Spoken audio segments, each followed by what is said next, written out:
Yeah, all you do is make a Ghostbusters movie. They didn't have to do anything else. It would have been so easy. That's how it is. Here we go. Hi. Once upon a groove on an old soul tune. I watch the pin move to shape the breakthroughs. Who makes moves, maneuver in the right direction? The rest of you get left behind and messed up in this session. I'm not trying to make a difference. Maybe some pocket change. All right. Welcome to Drunkcast Live. Hello. Hey. Episode 196 now. Season 4, Episode 1. No, not yet. No, this is the last episode of this season, of Season 5. It'll be Season 6. Season 3, Episode 112. 96. And it's our anniversary. Yay. Our 4th anniversary of Drunkcast Live. I'm Travis. Hi, I'm Dylan. We're a podcast that has drinks at bars and restaurants, and we like to talk about things that happen over the week with interesting people. Like Dylan Canfield over here. Hello, left. sir. Call him Canfield. Easier to understand. .com. .com. Well, I had to choose one. So So Billy.com it is. Oh, well. Canfield? All right. See, now you're making it even more difficult. You got flowers everywhere. There's umbrellas flying from the sky. This is crazy. Madness. So Canfield. In the crossroom, we have Adam McWaters. Hello. Coming back to the show. Our Hi. beard and our luck dragon. Happy anniversary. Thanks, man. Couldn't have done without you guys. Literally. Yeah, so we're just hanging out at the Jackalope in Austin, Texas, one of our favorite other bars when we're not at Dawn. Even better because it has Pokestops that I can touch, which I know. No, thank you. And we're here for the Sharknado premiere, Sharknado 4. That kind of fell in the same thing. It was like, so why not do what we do best, go to a social situation and set up and not interact with anything that's going on. But also rep Jackalope a little bit, had some stuff on Facebook work. But we're going to watch Sharknado if we can make it. Got 3 hours for that, but... Yeah. 3 hours in the Texas heat. That's not that bad. Yeah. Are you that bad? I have a fan over here. Well, yeah, you have a fan over there. I have a Lasco. Yeah, we have a jumbo fan over I can there. point that to you. We got the Max Air Pro. Max Pro. Yeah. Max Air Pro. Not Alaska. Sounds like Lasco, but it's not. It's an imitation.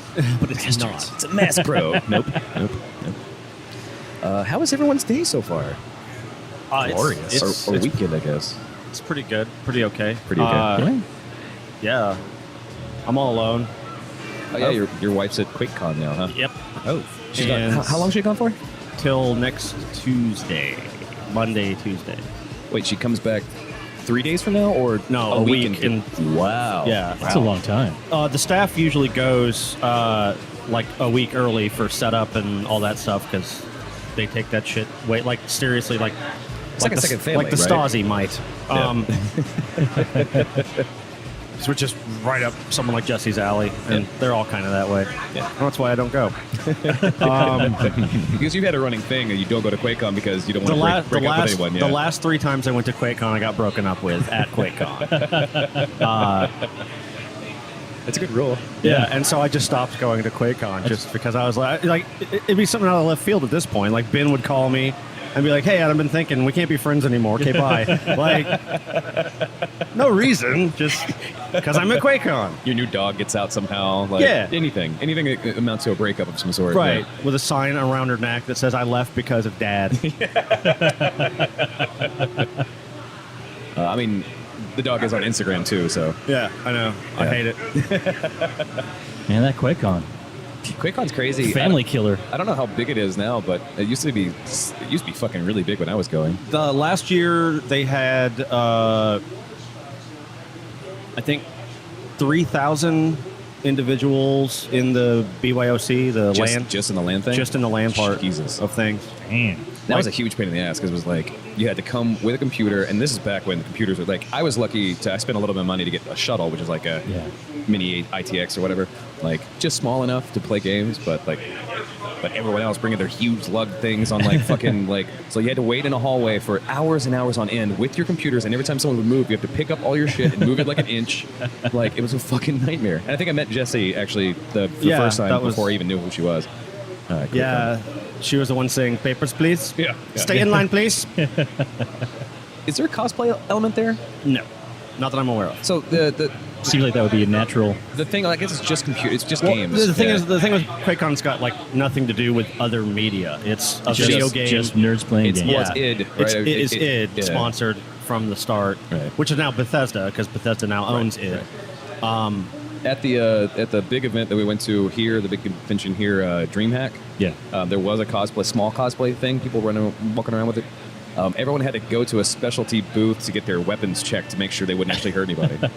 Especially those people who were taking it really seriously, like they had to their swords had to be taken out. There's like these people who had like these like obviously super fake guns had to make sure they didn't live fire. Like how do you even test that? Like whatever. What do they do at like Comic-Con? This is probably something same like that. thing? Yeah. I've never been to Comic-Con. I'd like to go to a Comic-Con. I mean, DreamHack's a little bit different because Jesse and her QuakeCon pals kind of worked that as well.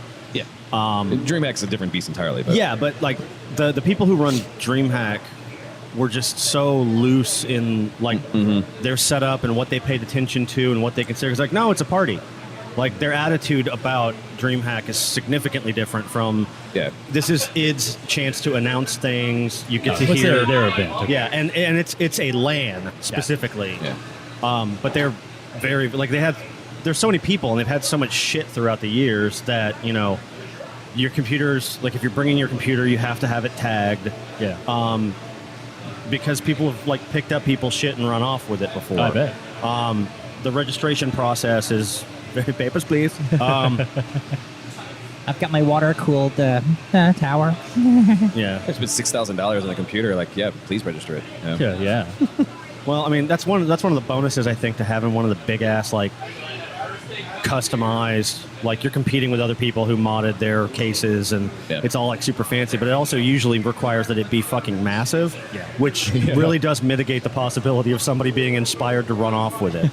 Yeah, QuakeCon had some fucking cool contests actually. The one that I saw at that time was like someone made a coffin, like a full-size coffin that had a computer in it. Like, which really is just you buy a coffin, you put a computer in it, it's not that big of a deal, but it's like still fucking kind of fancy, and just mods and mods and mods. Yeah, all LEDs in the lid when you open it up or whatever. Yeah, like the computer pops up and yells at you or whatever, I have Biz Marquis. He's in this movie too. All right. This is Sharknado 2. I'm gonna watch it. 3 hours until the premiere. I'd actually like to go to Comic-Con. Would any of you guys be interested in going to Comic-Con? Absolutely. It just ended, so if we buy our tickets now, we might be able to get in. I think we might get a hotel if we book right now. I feel like we had this conversation every anniversary because it's always at the go. If we try now, 5 minutes later, oops, booked. Thus, we've proven that time is a flat circle. Yeah. I have the tin cans right here. Cool.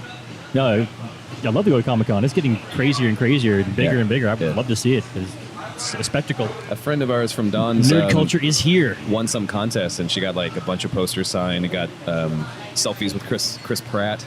Cool. And I didn't even hear anything else because I have such a huge crush on that dude. Yeah. Like just able to Chris Pratt. Because I feel like if I just saw him long enough and said like if I could just said like, hey man, will you be my podcast? And he shakes my hand, he'll be like, fuck, I have to. We shook on it Because we shook on it, You're like, all right, so next time you're in Austin, like, because I think I've talked about it on the show, like he seems like the kind of dude who'd be up for anything, but his like.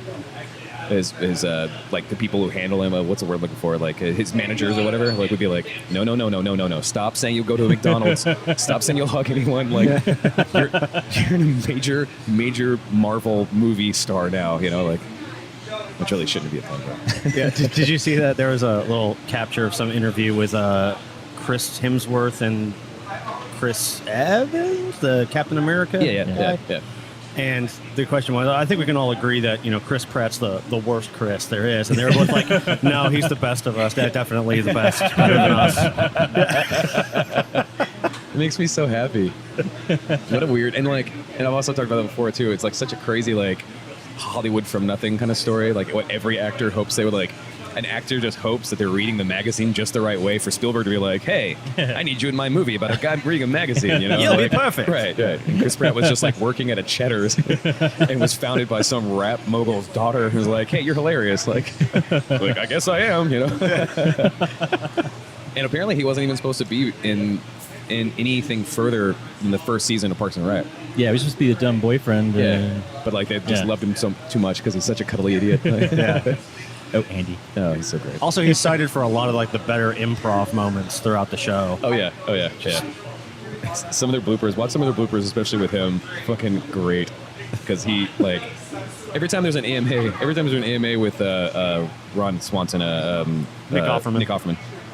Someone always asks a question like, "What's another great Chris Pratt story?" He's like, Oh, I got a lot of them. Yeah. And they mostly are fart related, which isn't really my jam. But like apparently, Somehow he makes it work. Chris Pratt apparently is just like fucking excellent at farting in the right timbre or whatever to make Ron Swanson, to make Nick Offerman flip out. So that makes me happy. But yeah, so he's invited on the show. Big fan. Absolutely. No, we should definitely do Comic-Con. Would you go? I would. What's the con that you went to in Seattle? That was PAX, the Penny Arcade Expo. Okay. It was like video games, and it was like gaming, just in general. They had like that was a crazy one because they not only had like a BYOC, bring your own computer, but they also had like a D&D area and like an old school retro like rent Nintendo games and like nice. There was the pen and paper. There was like a bunch of collectible card areas, and it was like basically just picnic table or fold out tables in a huge room. They're fucking crazy. Yeah. And it's like last time I went, it was Chance was working the event, but he was also sneaking out because he was working for I think he was working for Bethesda at the time, or Warner Brothers, whatever. And he was sneaking out to play Magic the Gathering because like he had the perfect deck, and he's like, I gotta go play these, whatever. You know, like they really do that shit to death, and it's expensive. Yeah, PAX is like There's like 3 of them now. Yeah, but its goal is a little bit different. Like it's kind of more along the lines of Comic-Con, but PAX, the whole intention was it's a celebration of gaming. Yeah. In general, A place for anyone to come and play. And, right. Yeah. So there's the market area like every con has. People can sell their shit or show it off. Yeah. People can make announcements, but mostly it's just like this is about gaming for And people who enjoy gaming. A lot of keynotes, a lot of places to learn more about games and how to make games better, and like writing stuff and workshops and shit. So it was pretty cool. Sounds kind of neat. It would. Yeah. They have their own series of cards with Yeah. Cards Against Humanity. Oh yeah. Actually, the multiple packs. I guess they did have their own set. They were based on the gaming, not just about their IP, Penny Arcade, which is a webcomic, but like stuff in general. Andrea, like, because we all went, Adam, myself, and Andrea all went up, and we stayed with Marissa, his ex-wife, and Andrea's like, I'd never been to any of these conventions before, and I was like, you want to walk through? Like, I have a ticket. And she's like, yeah, sure. So we walked through, and I was like, all you're gonna smell is pepperoni combos, man. Like, Yeah. it's like, and that and the Hot Pockets. Before we walk in there, here's yeah. what you should Be expect. prepared for this. This is very clear. What you should avoid: elevators. Stairs are clear. Yeah. You want to go? A little lonely, but you know. They're safe. They haven't been. There's no war or nowhere. They haven't been worn down by anything. No body odor. No trapped body in a odor, small, yeah. tight, closed space. Yeah, that's a universal convention problem. Is Elevators. well, no, just Hygiene. getting people to understand that you're in a fucking hotel. Your fucking hotel room has a fucking bathroom. Use it. Yeah.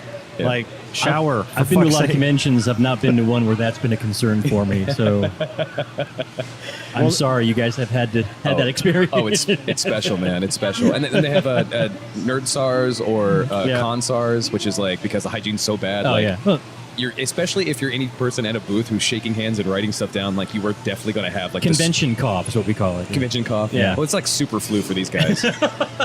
Like they literally like they come out with a brand new version of like Zika. I think started at PAX It was a spell or cast. Comic-Con. Yeah. from someone's armpit. Yeah. I mean, like, and it's not, I guess, necessarily unique. Like Chantel talked about going to the porn conventions and like these poor actresses, these performers who have to like put their arms around a dude and the dude puts their arm to take a picture and like they pull back and their entire shoulder is just covered in body wetness. Yeah. Body fluids. Body fluids. Ugh. And not the kind they're used to either. Yeah. No, Right. I didn't pay for that. Not the good kind. Right. Super kind of clean up. Ugh. So, let's take our first break and we'll come back and do more show. Wipe the dust off the canvas and wait till we break. And it's blue, my favorite color of penises. Smurf penis. And the night's new, what a feeling, what a nice mood. A bam, boom, rock, we're here to rock you. It's like, damn, what a Actually, I like this a lot. Welcome back to the show, everybody. Hey! Segment 2. Segment. The Remember.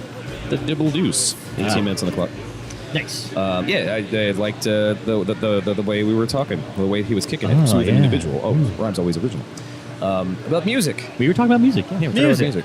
Yeah, And, like- Vinyl specifically. Well, no, I wasn't saying that. well, just music in general, and like how weird. Well, I think the big thing here is I just said I listened to music all day long yesterday, which is something I had not done in a very long time. Yeah, yeah. And I forgot how much I like music.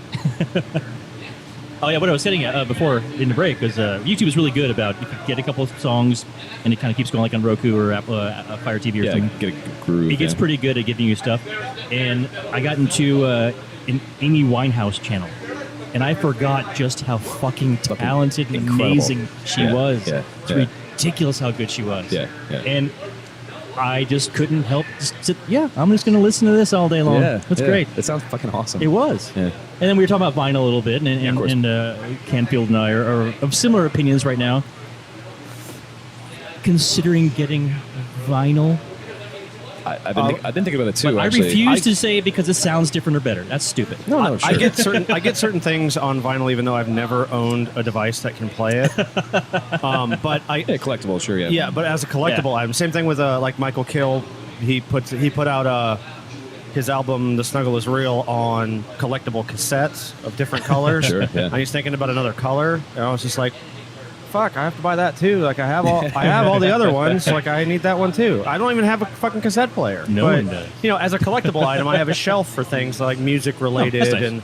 and so they stack up real nice, and it looks cool. I've got a couple of vinyl things because a lot of like the stuff that they put out for collectible vinyl usually will come with a download code anyway. But it's so beautiful.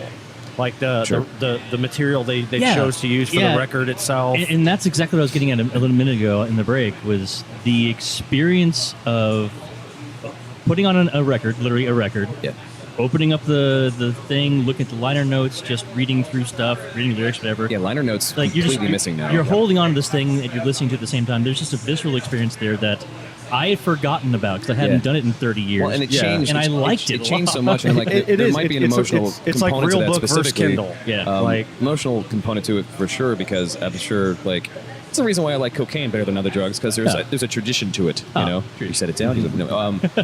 Like you're listening for something reel to reel, for example. Like you had to set it up, you have to get it in right, you have to hit the button right. Yeah.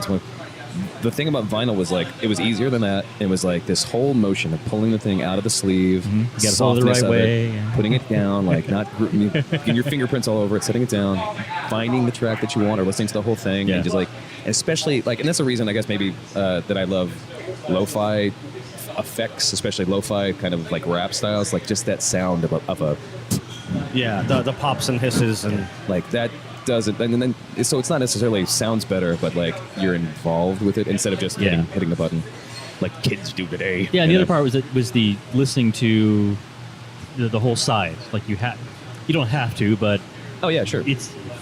There isn't an easy way to just press next or skip or shuffle. It's like no, you put on a record and you have to actually listen to it. And for good records, there's meant to be that way. Yeah, it's presented with two sides, like and like especially like the like Beatles stuff. Or anyone who really just what does Monty something. Python did, Of course, yeah. that was like something you can't really do on any other like media. With it, They had encoded an entire other like set of tracks on the other side of the groove.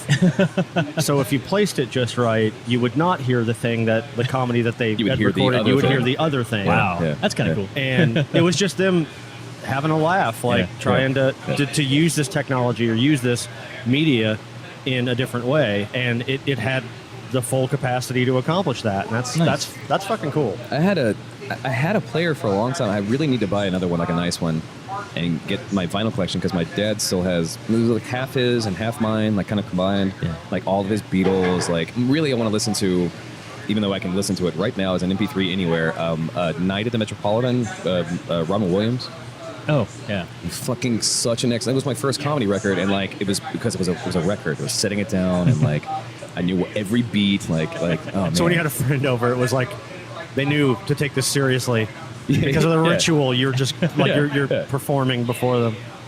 yeah. I just kind of fell into that this past couple weeks and forgot. Well, for me, I think a big part of it is just nostalgia, because that's how I consumed all media until like 1988. right. Those Because- goddamn cassettes came out. I had a Walkman. Yeah, Auto reverse. Oh, that was a huge deal. But no, it was just I also like the weirdness of 4-track players.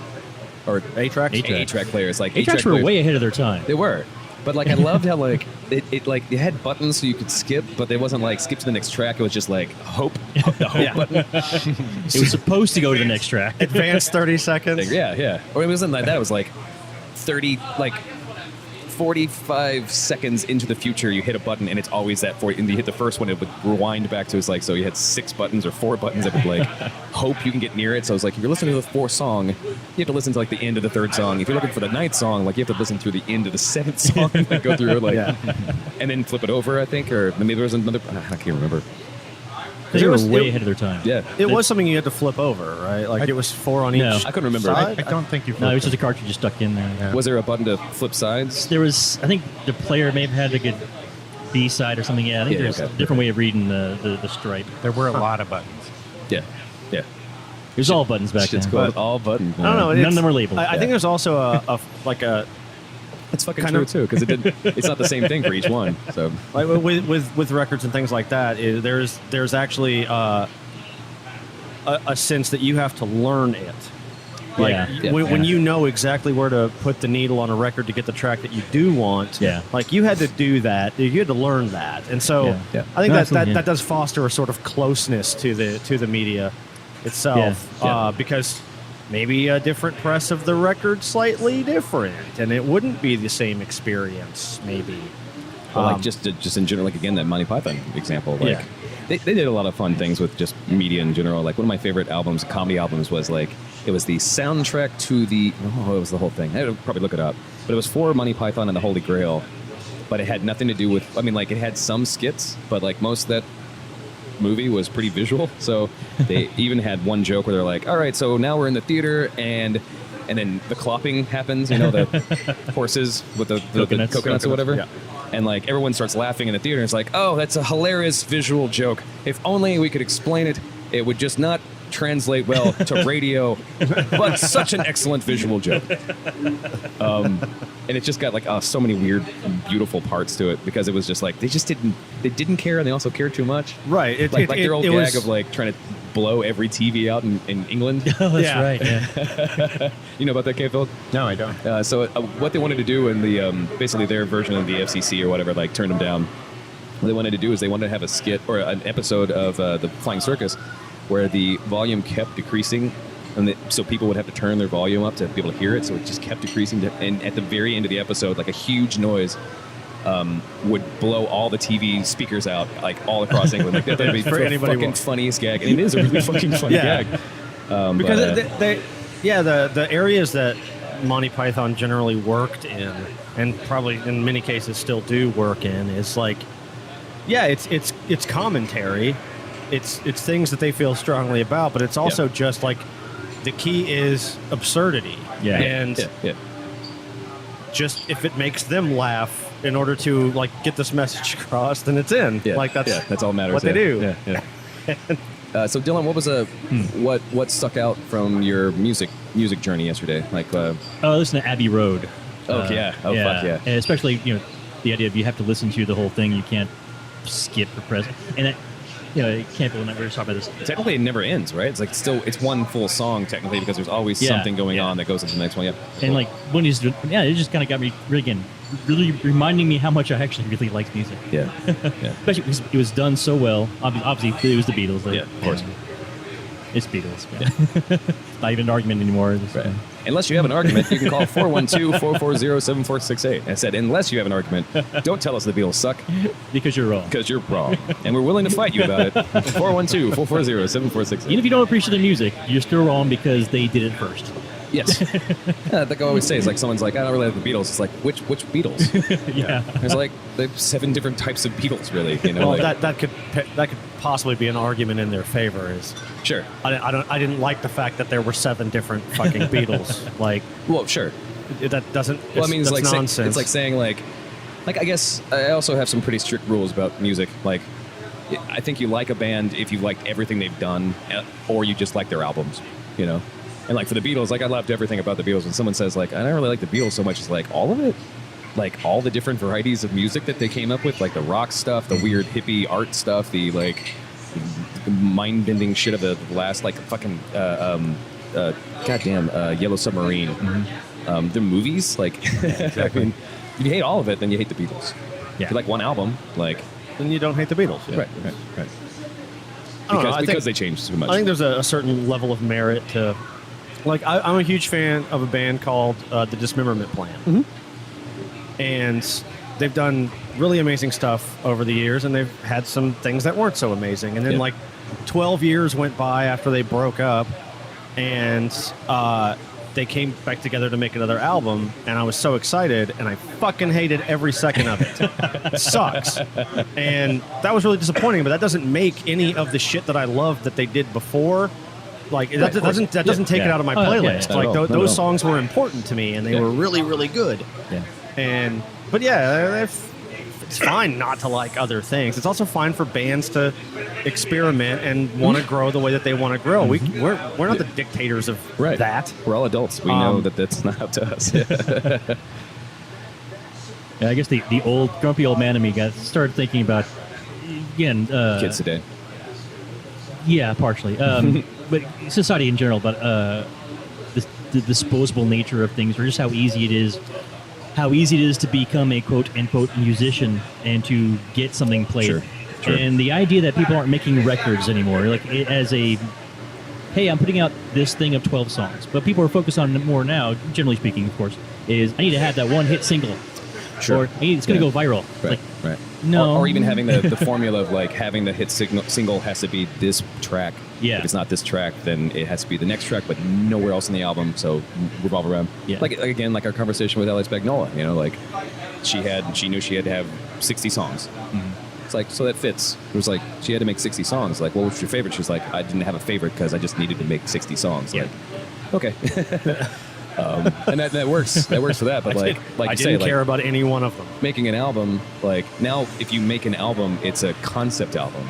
yeah. Like, or like actually trying to produce a thing like that is like, now you're saying like, oh well, it all fit with one theory. It was a concept album. Like, no, like it could just be a piece of art, you know, like from stem to stern. Or for any, I would say real band or real musical people, Yeah, when they put out a quote unquote again album, it's a collection of their songs and the way they express themselves. It's Yeah. not. Yeah. I wrote a hit single, right. and here are 4 cover songs because we had to put out something. Oh else. sure, Yeah. in a remix. I've seen that too. Like, Yeah.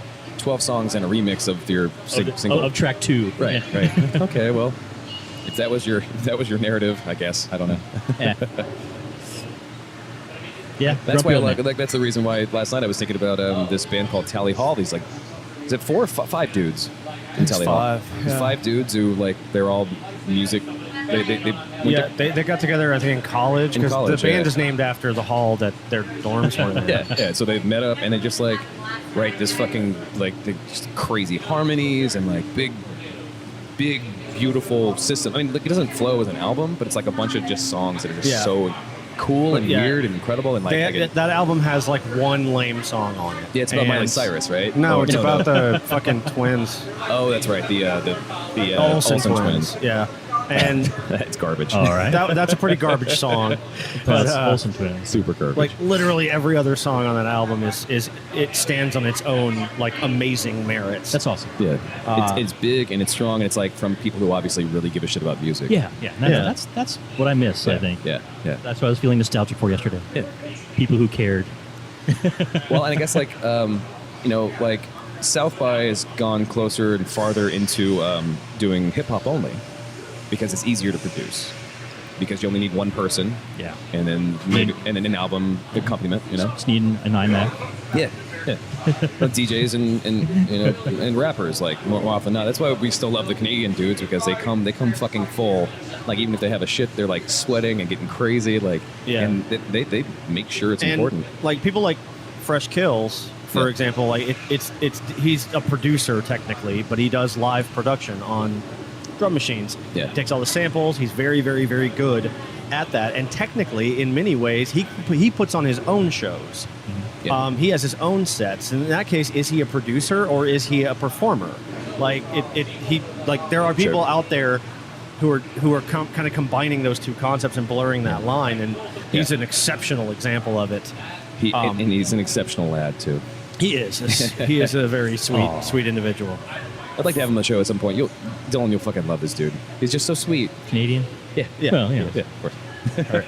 Are we talking less? They're nice. They're all nice guys. No, Kills. Kills. Although, speaking of that, since you are enjoying Les right now, remind me to get you the old Les Kills EP, which is A combo. more or less with Fresh Kills, doing a 5 or 6 song album that is, or EP that is just I fucking want incredible. to go to there. All about food, I'm sure.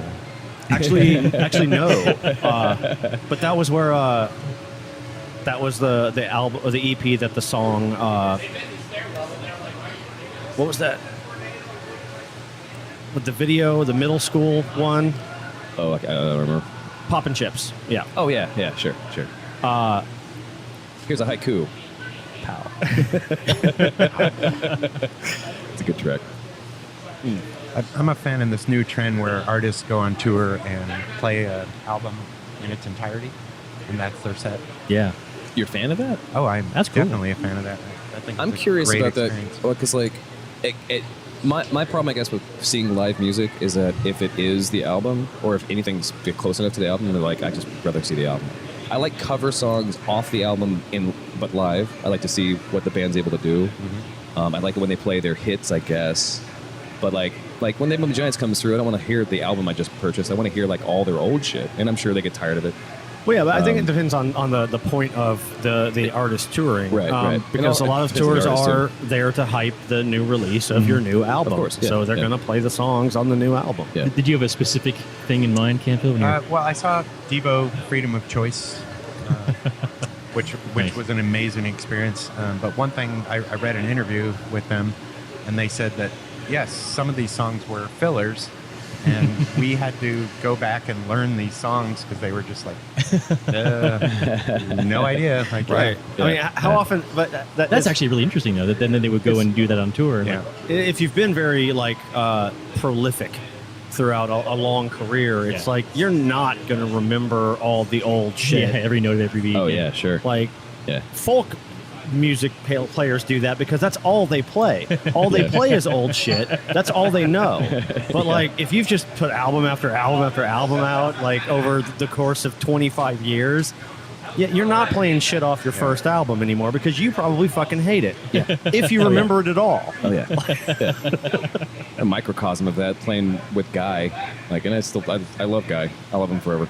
But like when our band Bombing Gaddafi, like wrote some fucking fun songs, whatever, and he never wanted to play any of them because he's like, we played that already. He's like, but we're going to a coffee shop, so I say There's gig. an expectation I say of gig repetition. is a nice way, but like we got a gig later, we need to practice this shit. He's like, no, play the other thing. There's people here. Like, what other thing? The new thing. Everyone loves this. Like, this is band practice.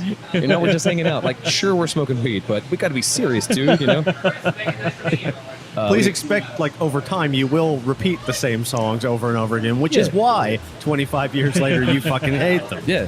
Because you played them 9,000 times. Because you played them 9,000, and the reason you played them 9,000 times is because you're a performer and you're writing shit.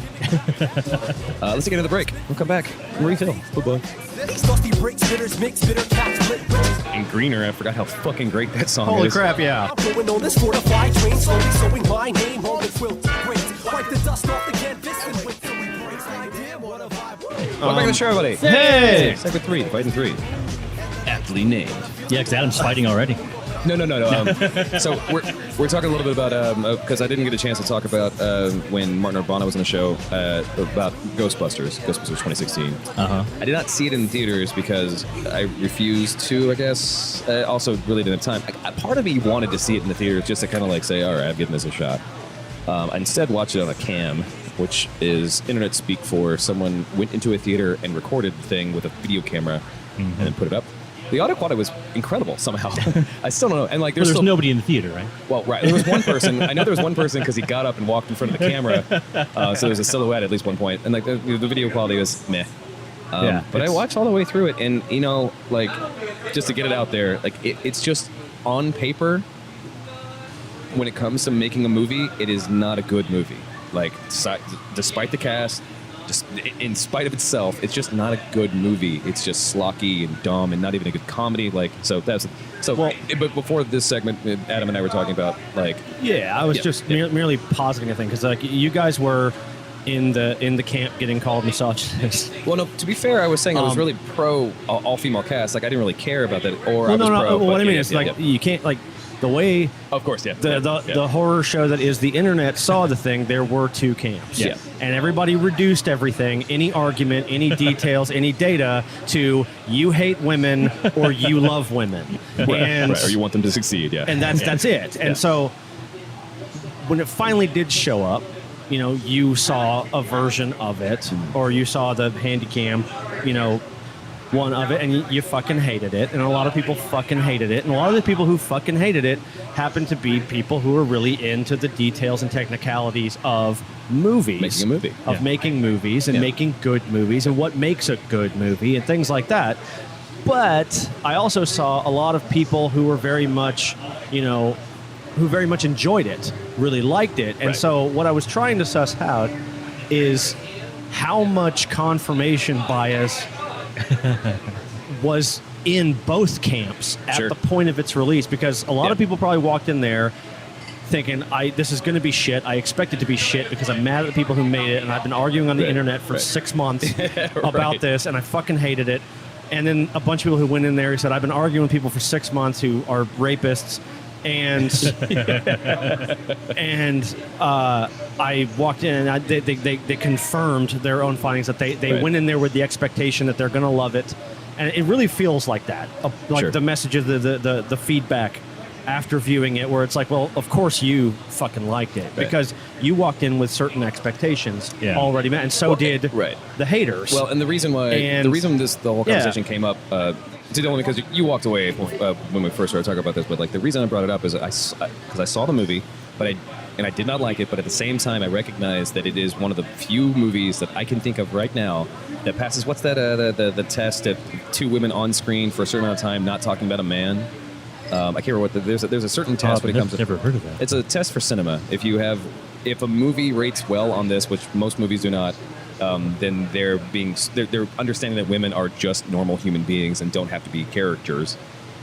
Where if they have to be two women on screen by themselves talking about something that's not about a dude, not about dating or those relationships, just like normal shit. And that this movie passes the it. the Bechdel test. Bechdel test, and it passes it fucking with flying colors because it is about 3 scientists and another person who are basically this kind of the same thing, like they're pest control, like the original one.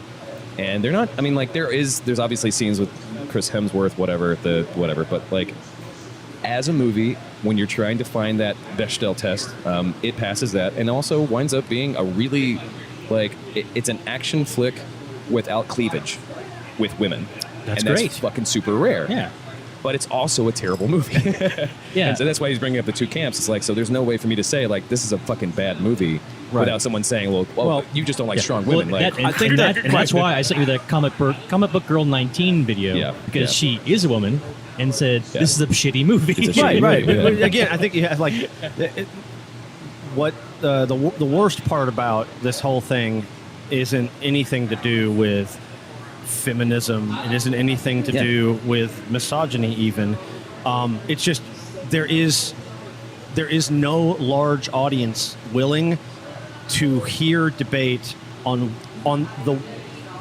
the technical whys of that being a terrible movie. Because it's too complex to say in a tweet. They're for not. Yeah, example. they're not. But it's too complex. Even if you had the option, you just tweeted a link to an article explaining it in perfect detail about why this was a shitty movie, and you didn't say it's because all the cast was women and they're fucking dumb and I'm a racist Someone or will click on whatever. they'll click on that link and they'll see the title. This is a shitty movie, and they'll come back to Twitter and say, "Well, you hate women." Like, right, exactly. Like it's the shutdown. It's the regressive problem. Like it's the stifling of debate and argument and those technicalities and the things that people actually put a shitload of effort and love into learning. Yeah, and that has nothing to do with gender. That's President Trump's future.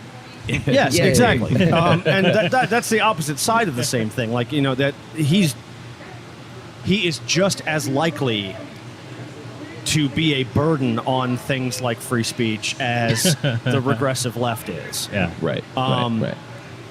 That, and I think it's the again, walking into a movie with any kind of fucking confirmation bias, you've already fucked up. You're not doing movies right. Sure. And then, like, not because of that, not being willing to kind of go, wow, I really did not fucking enjoy this. Yeah. No matter, even though it fit all the criteria, and there's like the reduction of that kind of critical thinking down to it meets these criteria, and that's all I really want. Except it could have used more, you know, Good. of my criterias. Right. As opposed to it could have used more good. So here's some of the cognitive bias there that I will say that's fucking stupid. Dudes who are upset that the final boss got shot in the dick were just obviously just ready to hate that movie because exactly. It was. I can't tell. Like the reason why the thing got shot in the dick, the final boss. Because they reversed the portal with science and ghosts are flowing back in, and the bad guy is grabbing. He's big enough. He's grabbing on buildings, and they're like, "How do we get him to release his hands on those buildings?" They're like, and they shoot him in the dick. So he goes, "Ugh!" So it's just a dumb joke. Yeah, it's not a sexist thing. That's just a bad fart joke. But people were saying it was sexist because it was like, now one thing that I think is true, they used the character, basically the original movie, as the main bad guy. Like, that's not necessarily sexist. It's not really anything except for like just a bad choice, also bad taste. And oh my god, the way they like fucking shoehorn things from the other movies, like, it's so disgusting. But whatever, tacky and dumb. But whatever. Right, but that's based on like lots of movie technicalities, and also like you're like the recognition and the remembrance of the original IP. Well, I was focusing on the fact that it's shoehorned, like, but it's not anything else aside from just being lazy. You Right, know? yeah. But like you say, like, it's impossible to reconcile because I'm always going to be in that other camp because I want the movie to be good, you know? Yeah. Which in itself is fucking fucked up, you know? Because I don't like the fact that outlook is lumped into people who legitimately didn't like the movie already upon the first announcement sure. of it. Yeah, sure. And they actually are like they are the people hurt that the big thing got shot in the dick. Yeah. Like, and they do think that that's reverse sexism, and like they're yes, they exist. They're fucking idiots. Like, everybody knows that. Yeah. It doesn't mean that the other side's right. Right. It means that you're both fucking wrong. Yeah. And Because there's always the middle. You should go to the fucking middle. yeah, be reasonable about things, maybe. For and, once. Yeah. Once and in then, your goddamn life. yeah, it's just like there's a bunch of people who are. I'm super excited to eventually see the new Star Trek movie, but I know it's not going to be anything but a Star Trek action movie, and Sure. that does rub the Star Trek nerd in me a little bit raw. But I'm not that big of a Star Trek nerd. There are other really big Star Trek nerds out there Yeah. who were super pissed that they made this movie. And it's like, because they think they're shitting on the IP. Like, I think it's a bias versus dissonance, right? Like, Yeah. I think it's okay when you're going in with a certain set of, like, it has to meet these things for me. You could say, I don't like it. But I think the biggest problem is when someone says, it sucks. Right. It's like, well, because now you're in two camps. You're either wrong or I agree with you. But it's like, sucks just means I didn't like it. You know? Like, good and bad are objective things. Like, this is a good movie. This is a good movie because there was no boom mic in the entire fucking thing. Or it's a good movie because Black Dynamite, for example, wanted to boom mic because they're trying to make a fucking taking the piss. You Yes, know? Like, that was an excellent joke. it was an excellent joke. Yes, It's a bad movie. That It was just an needs excellent movie. This criteria.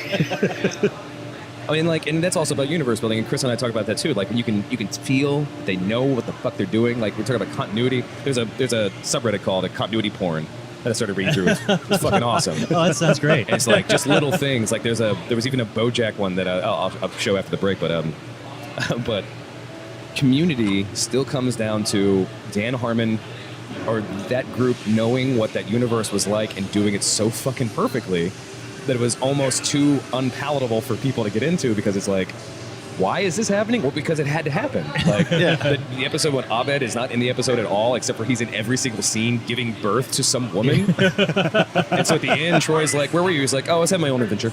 Like, but you watch the episode again, and he's in the background. You see a woman collapse. He picks her up, and like the next scene, like she's in the back of a van. He's like giving birth. Like, and he's catching the baby. And next season's like, was like, oh yeah, that's the baby that I delivered in episode. Like, and it's like when you can do that, you can feel it. Like, you just really appreciate the fuck out of it. Yeah, I think that's where Travis, you and I really fall on the Ghostbusters thing, is because there's caring, Yeah. and there's just being lazy. Yeah. Yeah. And that's great. That's a too in depth example because that's obviously a Oh, sure. episodic television. You get more. Yeah. more So you're leeway. saying you hate women? You know it, buddy.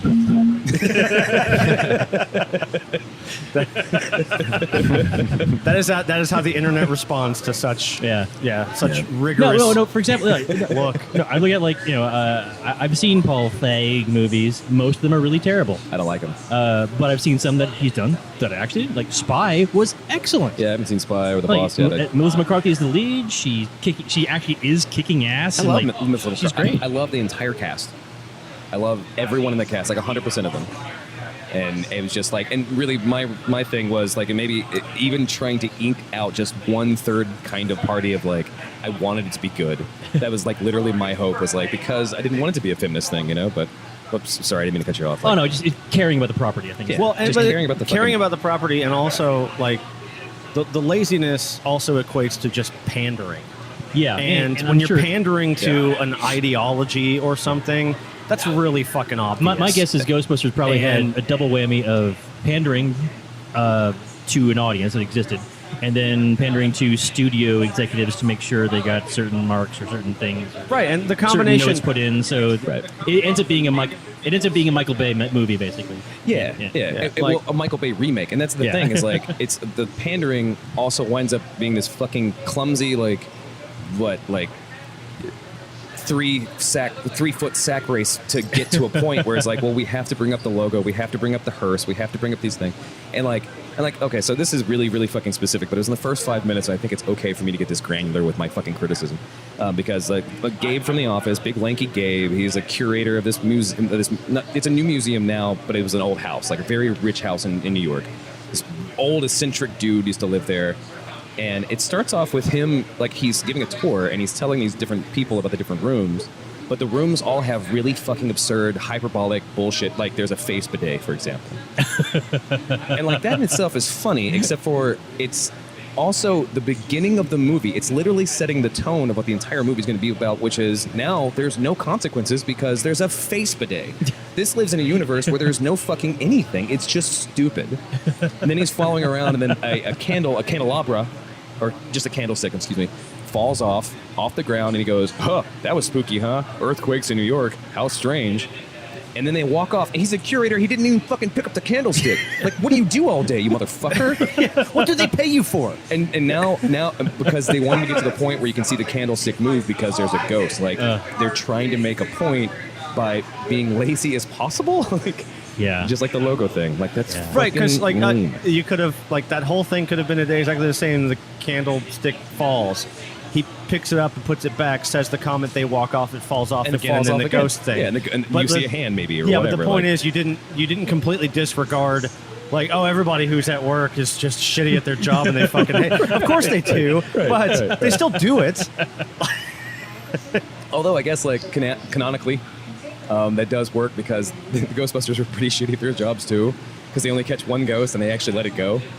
They let it go because like spoilers if you're actually going to watch the movie. Excuse me, guys, or anyone who's listening. But like there's literally they catch the one ghost. They're really excited about it. Bill Murray plays a ghost skeptic. And he comes, like, he's on TV talking about how they're a bunch of idiots or whatever, and, like, he goes to their facilities, which is above a Chinese restaurant, because they can't afford the firehouse, which is actually a pretty funny thing. It's, like, $230,000 a month or something. They're like, you have anything cheaper? It's like, yeah, right above this Chinese restaurant. And so they're there, and That is kind of funny Bill Murray shows up, commentary and he's about- like, oh, yeah. Thanks. Yeah, I like that. New York reasons. But Bill Murray shows up and he's like, all right, so you have a ghost, right? It's like, well, yeah, it's in this trap. We don't know what to do with it yet. And he's like, so you're telling me you have a ghost in that trap you can't show, you can't prove it? Like, well, yeah. And he's like, well, I don't fucking believe you. And they're like, all right, so they get ready to open the trap and then shoot it again to put it back in the trap just to prove it to him. And it escapes and then hits him and throws him out of the room, the window, and he's dead. Like, so the only ghost they caught, they lost, and they also murdered a person with it. They're the worst Ghostbusters in all of history, but I'm a sexist. Let's take a break. We'll come back and do shows after this. Wipe the dust off the canvas and wait till we break. Shut your mouth. Soul shoe tripping on his deep groove. And the night's new, what a feeling, what a nice mood. A bam boom rock, we're here to rock you. It's like Fucking riled up. Welcome back to the show, buddy. Hey! Let's get riled up. Yeah. Segment 4, the toast segment. Letos. Lectos. Yeah. Is there anything else we wanted to finish up before we do our toast? Anything we missed this week that was interesting? I saw Keanu. Fucking hilarious. Was it? Oh my god. Oh yeah. It's one of the funniest movies I've seen in a very long time. You know Keanu Reeves plays the voice of the Yeah, kitten? yeah, yeah. That's Because so he didn't weird. know their name in the movie after, and I guess he saw some bits. He goes, "I'll do that. I'll do the voice for you." That's great. No, that movie is so funny. I mean, it's ridiculous how great it is. Key and Peele obviously they're funny to begin with. Yeah. So they had a good thing. But What they movie are we talking oh about? It's called Keanu. It's yeah, about Key and Peele, you know the comedian duo. Comedy duo, yeah. Okay. Yeah, so the movie's called this is Keanu. about And basically about the cat. Yeah, it's like two guys who lose their cat and they go on an adventure to find their cat. Yeah, yeah. Their kitten. Their kitten. kitten specifically, yeah. But it's just hysterical. And two reasons. One, because those guys have the very distinct personal culture blend within themselves to play both black and white tropes. Sure. Then they also have an amazing understanding of comedy, especially like movie comedy and sketches, and they blend it all together. Like they pull it. Like They we really, know if really we do do. this will be perfect. And I mean, I was cracking. I swear, I was laughing out loud, no joke, legitimately, rolling on my floor. Like I was like, oh my god, it's so fucking funny. ROFL LOL. I was also legitimate. a little bit drunk, but Sure. that's probably why I fell down. But Well, yeah. Then power. Now that I think about it, it's probably why I fell down. But no, those guys are so insanely in tune to how to make a funny visual joke, and they play it perfectly. And it's a great movie. It's so hysterical. I almost forgot about it. Thank you for reminding me because I do want to check that out. Yeah, I want to see it. Yeah. Yeah, I recommend. I can't recommend it any higher if you like funny movies. Yeah, it's okay. it's so good. Can't feel anything this week that you want to bring up? Not necessarily. No, I do have something for the toast. Okay, Oh, excellent. okay. Adam, anything you wanted to bring up this week? Just that I've been enjoying lots and lots, or any TV show from elsewhere that I can get my hands on. Oh, of course. So yeah. like I watched The Lava Field. That's Iceland, Sure. and it's I think 10 episodes TV show. It's another fucking cop show, but it's just nice that it's you get kind of a view into How other people how use it. Yeah. how they would do that, Yeah, and yeah. like we're up to fucking here in it. With how So no one-liners and sunglasses and Who music. correct, but also The Strange Calls is 6 episodes on sure. Netflix from Australia. Fucking comedy gold. Yeah. It is brilliant and weird, and I love it. I think any day now we're also supposed to get more Rick and Morty. Season 3 is supposed to That's pop right. out. And it's a long season yeah, too. Right? It's a long season, yeah. August, I think. Is it August now? I thought it was supposed to be the end of July. Thought But it is August. now the end of July, so And we tomorrow's haven't seen it August. yet. Yeah, so hey, math checks out. Now we got some toast. So we got some shots in front of us. Adam, what do you want to toast this week? I will toast to music. To music. I like that. Yeah, that's brilliant. Canfield, what do you want to toast to? Our mutual friends Mark and Diane for their amazing event yesterday. Oh, the boat party. Yeah, yeah. Great host. Dylan, what do you want to toast to? Sharknado.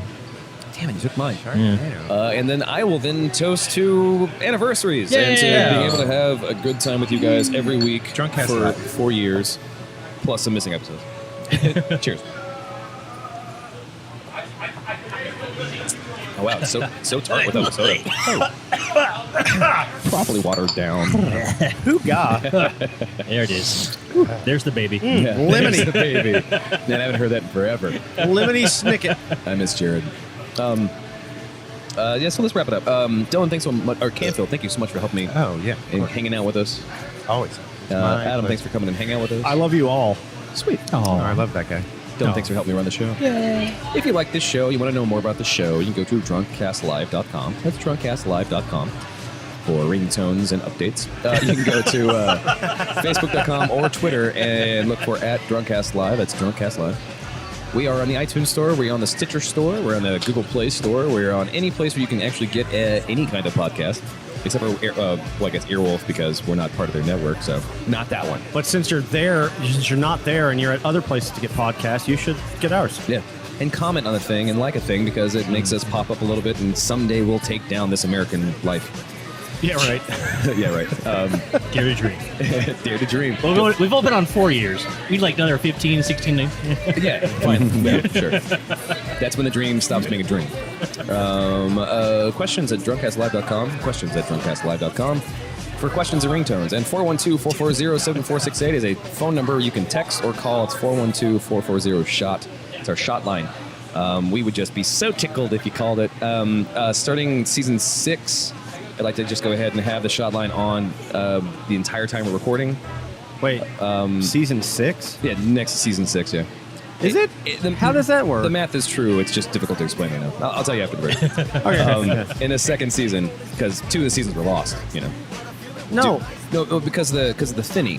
So anyway, Oh, that's yeah. that's a good Never mind, Dark didn't take- Tower reference for you. didn't take that into diehard account. fan who are listening this far. But have that thing on, so we'll have more people like just want to try to call. And we love you very much, and we hope to see you again for the whole year. Yay! Bye. Bye. Champion sound, you getting bucked down. Champion sound, you getting bucked down. Champion sound, you getting bucked down. We come to let you know what the deal is. Smurf penis.